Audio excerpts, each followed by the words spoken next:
என் வாழ்வின் மோட்சம் நீயடி. அத்தியாயம் 44. உறக்கம் வராமல் பால்கனியில் நின்று கொண்டிருந்தாள் யாழினி. வழக்கமாக குழந்தைகள் அருகில் இல்லாவிட்டால்தான் அவள் உறக்கம் வராமல் தவிப்பாள். ஆனால் இன்றோ குழந்தைகள் அவளோடு உறங்கியும் அவளுக்கு உறக்கம் வர மறுத்தது. விழிகளை மூடினாலே காலையில் நடந்த சம்பவம்தான் கண் முன்னே தோன்றி அவளை இம்சை செய்தது.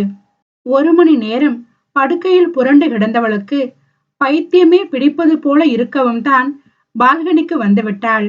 அவளது மனநிலை என்னவென்பது அவளுக்கே புரியவில்லை. கணவனின் மீது அதிக அளவு கோபமும் வருகிறது. அதே நேரம் அவன் முத்தமிட்டதை நினைத்து பார்க்கும் போது சிலிர்த்தும் போகிறாள். அவன் தொடுதலுக்கு அவள் உடல் உருகியும் கரைகிறது. பால்கனி சுவரை பற்றியபடி விழிகளை மூடி நின்றிருந்தவளுக்கு தனக்கு என்ன வேண்டும் என்றே தெரியவில்லை.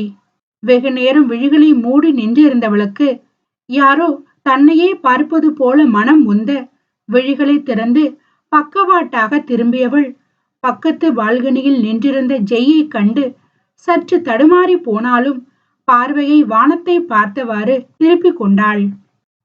அவனது பார்வையோ அவளைதான் இன்ச்சு இன்ச்சாக அளந்து கொண்டிருந்தது. குழந்தைகள் இன்றும் அவள் தாயோடு உறங்கப் போவதாக கூறி சென்று விடவும் அவனுக்கு இன்றும் தூக்கம் வர மறுத்தது.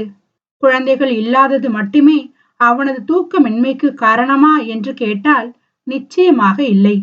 அவன் மனைவிதான் முழு காரணமும். காலையில் நிகழ்ந்த இதழ் முத்தத்தினால் அவனது உணர்ச்சிகள் எல்லாம் கிளர்ந்து எழுந்திருந்தது. அவனால் அன்று தன் வேலையில் கூட ஈடுபட முடியவில்லை. இத்தனை வருடத்தில் அவன் இப்படியொரு பிரச்சனையை எதிர்கொண்டதே இல்லை. விழிகளை மூடி தன்னை கட்டுக்குள் கொண்டு வர நினைக்கும் போதும் யாழினியின் முகம்தான் கண் முன்னே வந்து நின்றது. அவனுக்கு அவள் வேண்டும் என்னும் தீர்மானத்திற்கே வந்துவிட்டான். வீட்டிற்கு வந்தவனுக்கு அவளை பார்க்கும் நேரமெல்லாம் உடம்பில் ரசாயன மாற்றம் நிகழ்ந்து அவனை திணறடிக்க வைத்தது. தன் உணர்ச்சிகளை வெளிக்காட்டாது மறைக்க திண்டாடி போனவனோ அறைக்குள் வெகுவாக நுழைந்து கொண்டான். பிள்ளைகள் அருகில் இருந்திருந்தால் கூட அவனுக்கு மாற்றமாக இருந்திருக்கும். அவர்களும் தாயை தேடி ஓடி விடவும் அன்று மிகவும் அல்லல் பட்டு போனவன் பால்கனிக்கு வர அங்கேயும் அவனை சோதிக்கும் விதமாய் யாழினியே தரிசனம் தரவும் அவன் இன்னும் திண்டாடிதான் போனான். பால்கனி சுவரை பற்றியபடி விழிகள் மூடி நின்றிருந்தவளை பல மாதங்களுக்கு பிறகு ரசித்தது அவனுடைய விழிகள். மெல்லிய காட்டன் புடவை அணிந்திருந்தாள். திருமணமான புதிதில் அவள் புடவை கட்டுவதெல்லாம் அபூர்வம். ஆனால் இப்போதெல்லாம் தினமும் அவளை புடவையில் தான் பார்க்கிறான். இத்தனை நாட்கள் அவளை புடவையில் பார்த்தும் ரசிக்காத விழிகள் இப்போது ரசித்தது. காற்றில் அசைந்தாடி விலகிக் கொண்ட புடவை அவளது வெண்ணிற இடையை பளிச்சென்று அவன் கண்களிற்கு காட்டிக் கொடுக்க உதட்டை குவித்து ஊதிக்கொண்டு கேசத்தை கோதிக் கொண்டவனுக்கு ஏனோ அவளை விட்டு பார்வையை திருப்பவே முடியவில்லை. அவளை அணு அணுவாய் ரசித்துக் கொண்டிருந்த நேரம்தான் யாழினி விழிகளை திறந்து அவனை பார்த்தாள். தன்னை பார்த்த பிற்பாடும் அவள் போகாமல் வானத்தை வெறிக்க ஆரம்பித்தது அவனது நெற்றியை சுருங்க செய்திட தொண்டையை செருமிக் கொண்டவன் சற்றும் யோசிக்காமல் அவள் கரத்தை பற்றி தன்னருகே இழுத்து அவள் இதழோடு தன் இதழை சேர்த்திருந்தான். இருவருக்கும் இடையில் சிறிய சுவர் மட்டுமே தடுப்பாக இருந்தது. அந்த சுவரும் அவர்களின் இடைவரை மட்டுமே இருக்க முத்தத்திற்கு அது இடையூறாக இருக்கவில்லை. அவனது அதிரடியை எதிர்பார்க்காவிட்டாலும் யாழினி அவன் முத்தத்திற்கு தடை விதிக்கவும் இல்லை. அவள் விழிகள் தாமாக மூடிக்கொண்டன.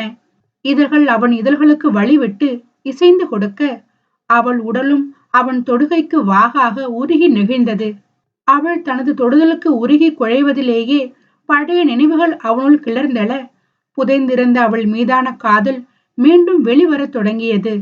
இதழை அவள் இதழில் இருந்து பிரிக்காமல் அவள் இடையில் கரம் விட்டு அவளை கரத்தில் தூக்கி கொண்டவன் தன் அறையின் பால்கனிக்கு கொண்டு வந்திருந்தான்.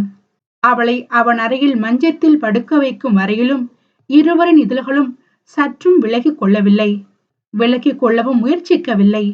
அவன் கைகளும் இதழ்களும் அவள் மேனியில் அத்துமீற அங்கு அழகான இல்லறம் மலர்ந்தது.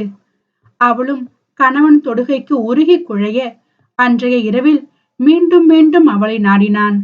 திருமணமான புதிதில் ஒரு கூடலிற்கே களைத்து போகும் அவர்கள் இன்று களைப்பே இல்லாமல் அந்த இரவு முழுவதையும் தங்களது ஆசைக்காக அர்ப்பணித்துக் கொண்டிருந்தனர். அவர்களது உடல் சோர்வடைந்த போது வானம் வெளிச்சத்தை பரப்பி இருக்க விலகி படுத்துக் கொண்டவர்கள் எதுவும் பேசவில்லை. ஒருவர் முகத்தை இன்னொருவர் திருப்பியும் பார்க்கவில்லை. அவர்கள் மனதில் என்ன ஓடிக்கொண்டிருக்கு என்பது இருவருமே தெரியாத நிலையில்தான் இருந்தனர். நேரம் செல்வதை உணர்ந்து யாழினி தான் வேக வேகமாக தனது உடையை எடுத்து அணிந்து கொண்டு அங்கிருந்து வெளியேறி இருந்தாள். அவள் அவசர அவசரமாக உடை அணிவதை உணர்ந்த போதும் அவள் பக்கம் திரும்பாமல் விட்டத்தை பார்த்தபடியே படுத்திருந்தவன் அவள் அறையை விட்டு வெளியேறியதும் விழிகளை மூடிக்கொண்டான். அவன் உடல் உறக்கத்திற்காக ஏங்க விழிகள் மூடிய கொஞ்ச நேரத்திலேயே உறங்கி போனான்.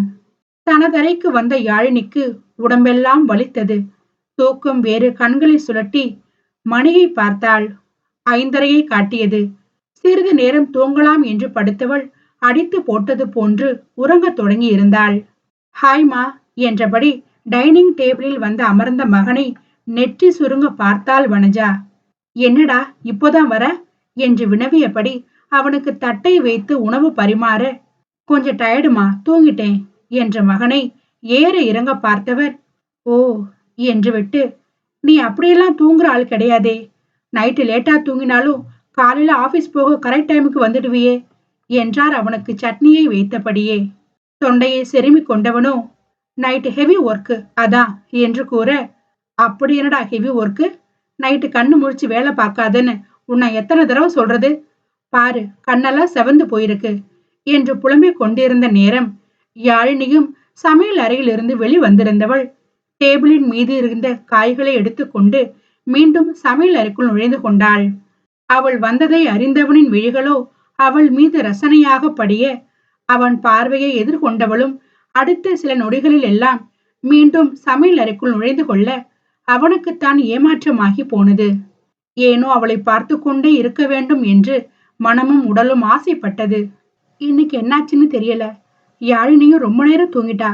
பிள்ளைங்க ஸ்கூலுக்கு கூட லேட்டா தான் போனாங்க. போகும்போதே எங்க மிஸ் திட்ட போறாங்கன்னு ஒரே புலம்பல் தான் 2 பிள்ளைங்களும். உன் அப்பா தான் வாங்கடா நான் உங்க மிஸ்ஸு கிட்ட சொல்லிட்டு விட்டுட்டு வரேன்னு அழைச்சிட்டு போனாரு என்று மகனுக்கு பரிமாறியபடியே நடந்ததை கூற ஜெய்யோ எதுவும் பேசவில்லை. சாப்பிடும் வேளையில் மட்டும் கண்ணாக இருந்தவன் சாப்பிட்டு முடித்ததும் நான் வரேம்மா என்று கூறி அலுவலகம் புறப்பட்டு விட்டான். அவன் சென்ற பிறகுதான் சமையல் அறையிலிருந்து வெளி வந்திருந்தாள் யாழினி. அவளோ இரவு நடந்த நிகழ்வுகளால் அவன் முகத்தை பார்க்க சங்கடப்பட்டு உள்ளேயே இருந்துவிட, வனஜாவோ ஜெய் மீதுள்ள கோபத்தினால்தான் அவள் இன்னமும் அவன் முன்னே வந்து நிற்பதற்கே யோசிக்கிறாள் போலிருக்கு என்று நினைத்து வருத்தப்பட்டு கொண்டார்.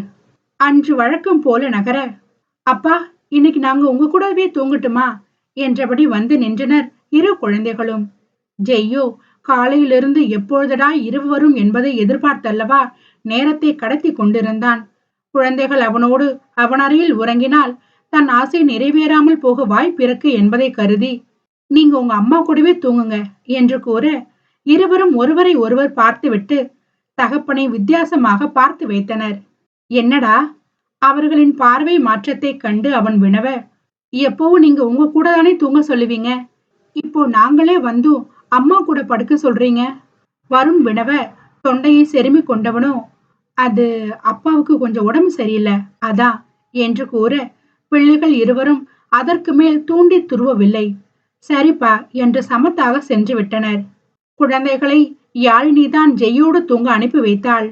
நேற்றைய இரவில் நடந்த சம்பவம் அவள் சம்மதத்தோடு நடந்திருந்தாலும் மனதில் சிறு உறுத்தல் எழ, இன்றும் அப்படி எதுவும் நடந்துவிடக் கூடாது என்பதற்காகத்தான் அவன் மனதில் இன்றும் அப்படி ஒரு எண்ணம் இருந்தால் அது குழந்தைகளின் அருகாமையில் காணாமல் போய்விடும் எனும் திட்டத்தில் அவளே குழந்தைகளை அனுப்பி வைக்க, போன கொஞ்ச நேரத்திலேயே அவளிடம் ஓடி வந்த குழந்தைகள் அப்பா உங்க கூடவே தூங்க சொன்னாருமா என்று கூறவும் அவளுக்கோ பெருமூச்சு மட்டுமே வெளிப்பட்டது.